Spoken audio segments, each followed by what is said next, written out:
El tema que hoy vamos a trabajar es el de emociones en el aula. Les doy la bienvenida y vamos a dar una breve introducción de qué tiene que ver con las emociones, el aprendizaje. Cuando uno empieza a hablar de emociones en el aprendizaje, se pregunta muchas veces de qué estamos hablando. ¿A qué nos referimos cuando hablamos emociones? Nos referimos a que las emociones tienen que ver con el aprendizaje cuando los chicos sufren situaciones emocionales en su casa y de esta manera se les altera la capacidad de aprendizaje. Tiene que ver que un chico empieza a tener dificultades en el aula o en el aprendizaje porque su mamá está esperando un bebé o porque están en proceso de mudanza o porque murió o desapareció alguien especial para él. ¿Estamos hablando de eso realmente cuando hablamos de emociones? Los docentes en general tienen algunas ideas, algunas hipótesis que tienen que ver con qué le pasa a los chicos cuando empiezan a fracasar en el aprendizaje y muchas veces involucran estas ideas que tienen que ver con lo cotidiano. Sin embargo, cuando hablamos de estas cosas estamos hablando de las cosas que le pasa a cualquier chico y no por eso debería ser un trastorno que involucre el aprendizaje. En esta clase, cuando hablemos de emociones, vamos a hablar de las emociones que tienen que ver con lo cognitivo, que tienen que ver con aquellas emociones que se producen en nuestro cerebro frente a determinadas cosas y que van a estar involucrados en cualquier proceso de aprendizaje, ya sea en un momento de mudanza, sea cuando la mamá está esperando un bebé o simplemente cuando la vida misma pasa y no hay nada particular que suceda para que el chico tenga alguna dificultad. Nosotros sabemos que el cerebro de un niño nace con todo lo necesario para poder aprender. Pero la realidad, y también sabemos que si tenemos un niño en una situación de estímulo, este niño va a aprender, inevitablemente. Hay cosas que nos enseñan, que el chico las hace, esté el ambiente preparado para ello o no. Un chico después de un tiempo va a empezar a incorporarse, va a empezar a caminar, a treparse, y eso no se lo enseñó nadie. Sin embargo, son procesos que tienen que ver con circuitos neurobiológicos que ya vienen predestinados para que nuestros chicos empiecen a desarrollar y a explorar el mundo. Lo que sucede es que para poder tener un buen aprendizaje tenemos que poder guiarlo. Y tenemos que guiarlo de una manera que sea adaptada, una manera que sea flexible y una manera que permita que el individuo a lo largo de su etapa de formación, al finalizar, termine con ciertas características de poder definir solo qué es lo que le sirve, qué no es lo que le sirve, a tener un pensamiento adaptado a cada una de las realidades, flexible de alguna manera y autónomo, que pueda pensar, que pueda decidir y que pueda poner en funcionamiento todas las estrategias necesarias en el momento que sea necesario hacerlo.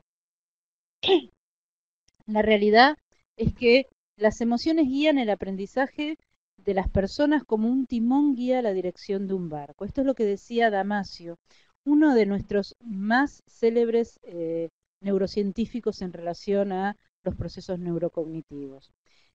La realidad sabemos también es que cuando el ambiente donde se está dando el aprendizaje sea un ambiente donde el estrés no sea el factor predominante, donde la conducta punitiva no sea la herramienta de cambio frente a las equivocaciones, cuando el mismo ambiente docente, el mismo ambiente del aula, permita que el niño de alguna manera aprenda a autorregularse observando la autorregulación de su docente y de los adultos, esto va a ser un ambiente que va a funcionar como un fertilizante para que aquellos circuitos que están predestinados para el aprendizaje empiecen a poder desarrollarse y a poder crecer de una manera saludable.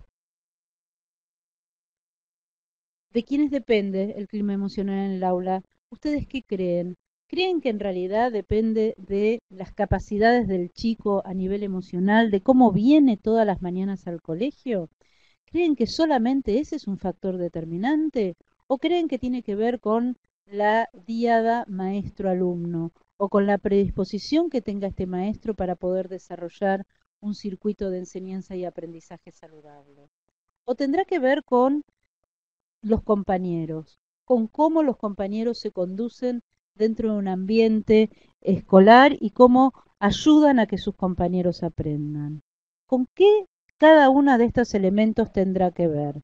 O tendrá que ver con todos a la vez, y posiblemente no solamente con estos tres elementos, sino con los cerebros de cada una de estas personas. Los cerebros de todos ellos van a entrar en interacción constante y van a generar circuitos que van a ayudar o que van a, de alguna manera, entorpecer el proceso de aprendizaje. Y eso es el clima emocional en el aula. El clima emocional en el aula depende de todos ellos y depende de las emociones que surgen de los cerebros de cada uno de estos que conforman esta tríada. Hay un estudio muy interesante que tiene que ver con la UNESCO y que lo que han propuesto es que buscaron cuáles eran los factores que mejoraban el rendimiento en relación al clima emocional áulico. Querían ver cuáles de los factores que tenían que ver, si el profesor con los alumnos, si la relación entre los alumnos, o si el clima que estaba predominando en ese aula era lo que hacía que mejorara el rendimiento del alumnado. Es interesante porque esto es sencillamente es una investigación de países latinoamericanos y donde nosotros estamos involucrados como parte de este grupo poblacional que se investigó. Y sin embargo, lo que se encontró, que el 50% de la variación en el rendimiento de la escuela dependía de todas estas variables en general, que en realidad el clima emocional en el aula lo conformaban entre todos, pero a mejor clima emocional mejoraba el rendimiento de los alumnos, que no dependía tanto de la calidad del docente, sino de cuál era el vínculo que se establecía entre el docente y sus alumnos y entre los alumnos entre sí, que iba a dar por resultado un cúmulo de experiencias positivas emocionales que iban a permitir un mejor rendimiento académico del grupo. Nosotros sabemos que los seres humanos tenemos emociones. La emoción es una sensación innata, es una sensación no aprendida y que en realidad tiene, de alguna manera, la capacidad de mantener la supervivencia de los individuos. Todos sentimos emociones. En algún momento del día vamos a sentir una emoción. Sin embargo, para que nosotros le demos un sentido, para que nosotros le demos una calificación a esta emoción, vamos a tener que dotarla de ciertos procesos cognitivos.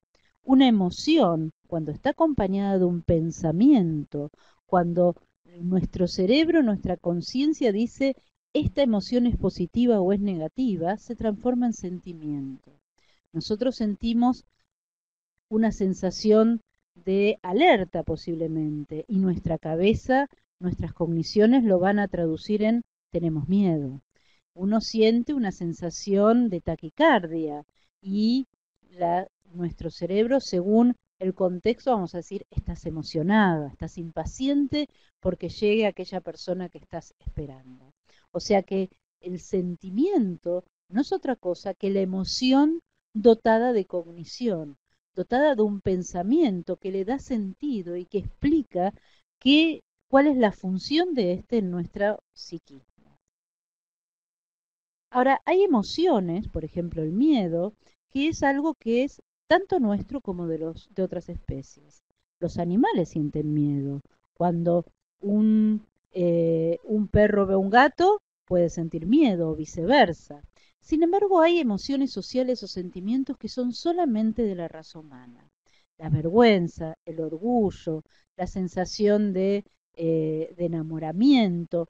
Estos son sentimientos que son emociones que de alguna manera los humanos le dimos un sentido y los transformamos en sentimientos. Los sentimientos se desarrollan en un contexto de la cultura. Es por eso que algunos sentimientos tienen valencia positiva en algunas culturas y en otras tendrán valencia negativa. Que una mujer hable en público, posiblemente en una cultura occidental, es algo que da cierto orgullo.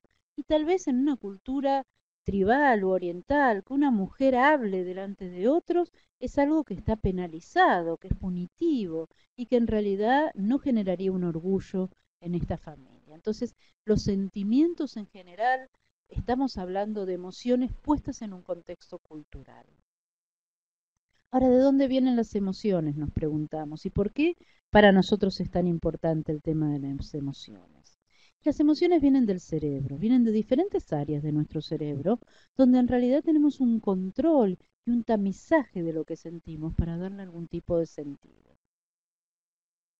Las áreas involucradas que están en relación a las emociones tienen que ver básicamente con la corteza orbitofrontal, este área que está acá en la parte anterior de nuestro cerebro, sobre los ojos, que es lo que nos da de alguna manera una entidad como seres humanos.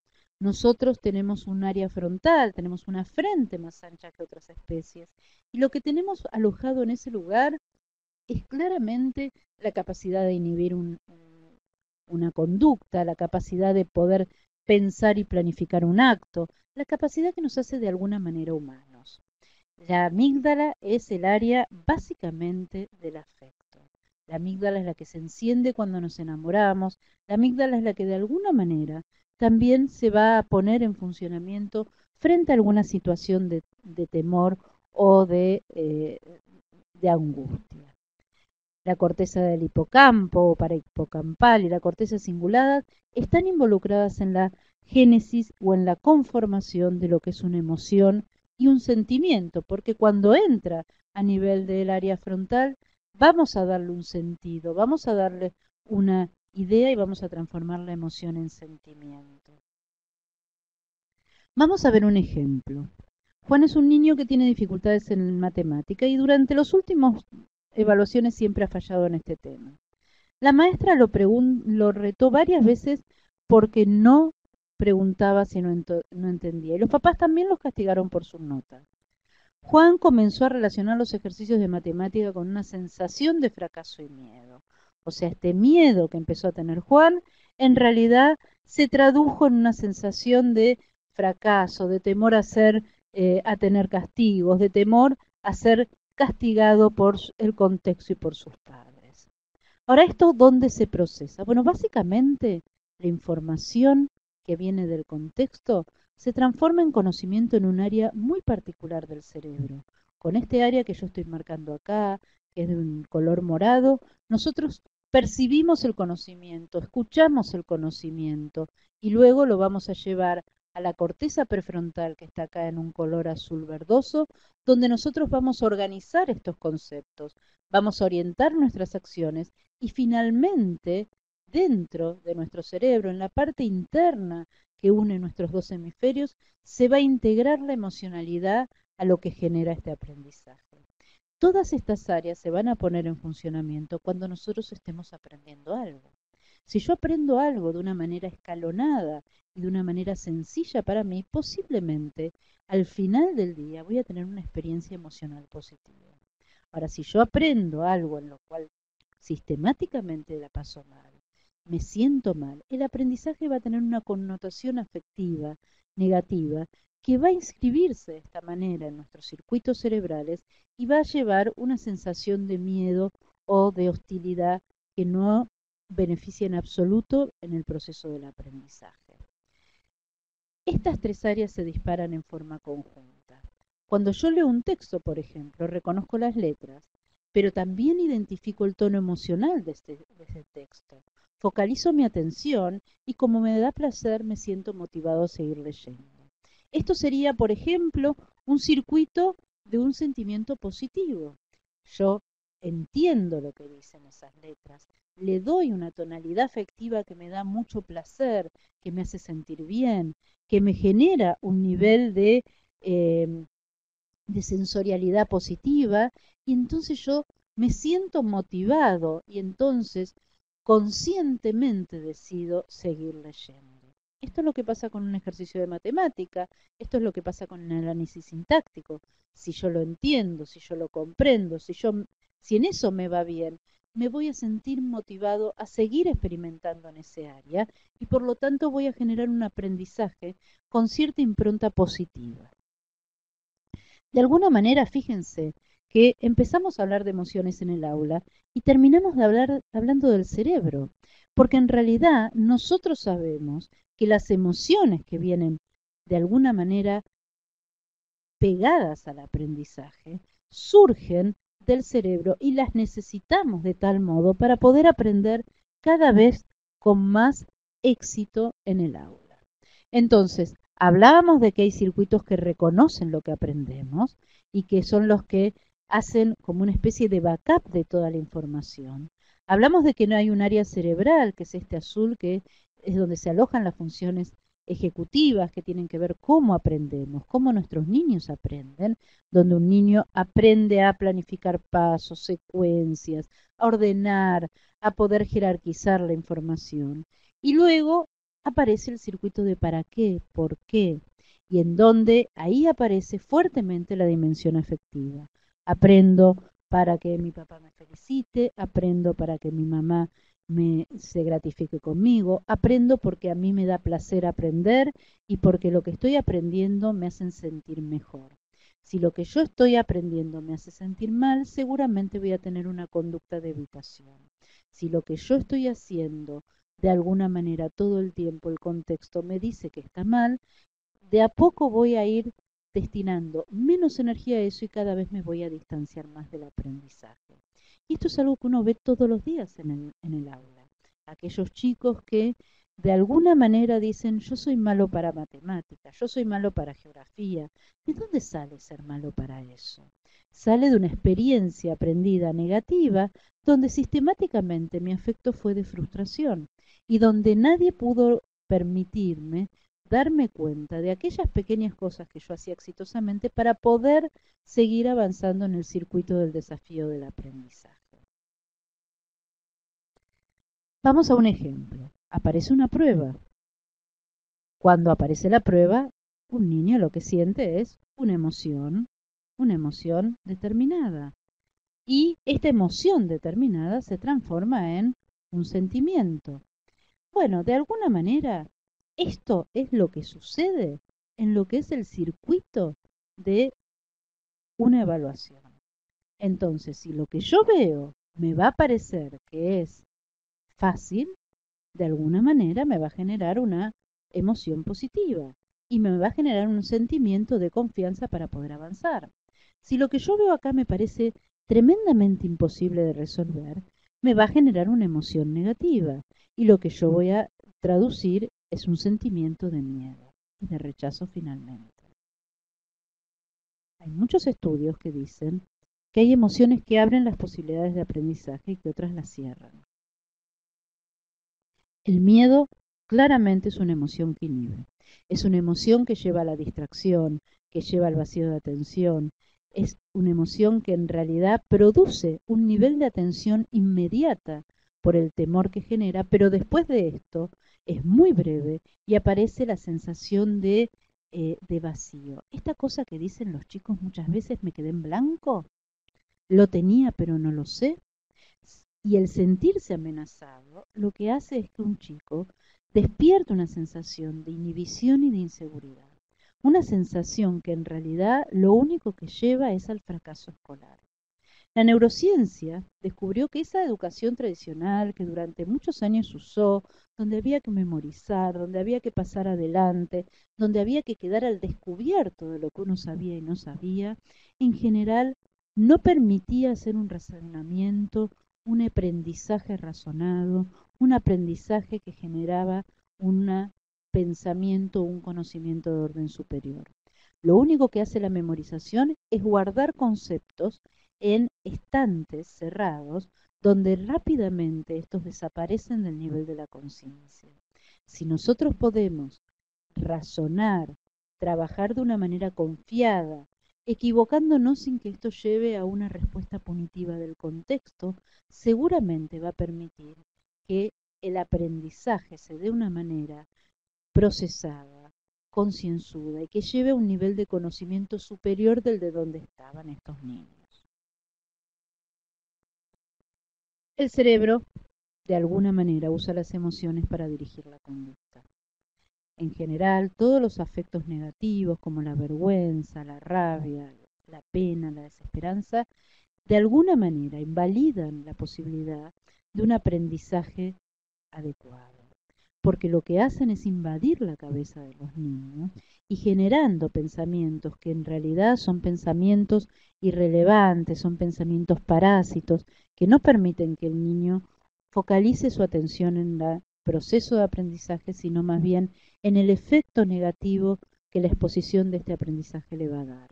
Con lo cual, luego de un tiempo, el chico deja de tratar de aprender o deja de tratar de avanzar. Sin embargo, el entusiasmo, el orgullo, el sentirse reconocido, son emociones favorables que lo que hacen es que permiten que el individuo siga esforzándose y pueda desarrollar mayor nivel de atención y de concentración para el proceso del aprendizaje. La motivación se regula por la emoción. Y esto lo sabemos muy bien. Y la emoción es algo que en realidad va a darme la posibilidad de tener motivación para el avance o en realidad no me va a permitir el avance. La motivación extrínseca en realidad es la que utilizó el método tradicional. Si te va bien, te pongo una buena nota. Si te va mal, te voy a poner una mala nota o te voy a poner algún tipo de castigo. La motivación intrínseca es la que en realidad es, voy a estudiar porque quiero aprender más, porque quiero descubrir nuevas cosas, porque en realidad esto me permite avanzar.